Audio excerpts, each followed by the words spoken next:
WHO వాళ్ళు కొత్త వైరస్‌ని ఇంట్రొడ్యూస్ జేసిర్రు. దీని పేరే ఎబోలా వైరస్. ఈ వైరస్ వల్ల 90+ మెంబర్స్ చనిపోయిర్రు.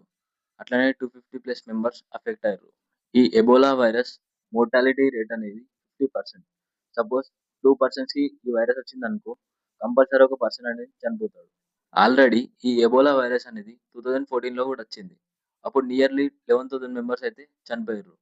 ఈ ఎబోలా వైరస్ అనేది 1970 నుంచి ఉంది. అప్పుడు చాలా మంది చనిపోయారు. అందుకోసం అనేసి దీనికోసం ఒక వ్యాక్సిన్‌ని కూడా ఇంట్రొడ్యూస్ చేసిర్రు. ఆ వ్యాక్సిన్ ఎక్కువ పనిచేయలేదు. రీసెంట్‌గా డెమోక్రాటిక్ రిపబ్లిక్ ఆఫ్ కాంగోలో 24థ్ ఏప్రిల్ 2026లో ఫస్ట్ కేస్ అనేది వచ్చింది. డాక్టర్స్ ఎప్పుడు నోటీస్ చేసిర్రంటే 5థ్ మే రోజు ఈ వైరస్ వచ్చిందని నోటీస్ చేసిర్రు. అప్పటికే చాలా మంది కూడా ఎఫెక్ట్ అయిపోయారు. ఈ ఎబోలా వైరస్ అనేది కోవిడ్-19 కంటే డేంజరస్ డిసీజ్ అని డాక్టర్స్ నోటీస్ చేసిర్రు. Vomiting, diarrhoea, headache, muscle pain ఇట్లాంటి సింప్టమ్స్ ఉంటే కొంచెం జాగ్రత్త తీసుకోండి. ఎందుకంటే ఈ డిసీజ్ అనేది ఇట్లాంటి సింప్టమ్స్ వల్లనే వస్తుంది. సో, ప్లీజ్ జాగ్రత్త తీసుకోండి.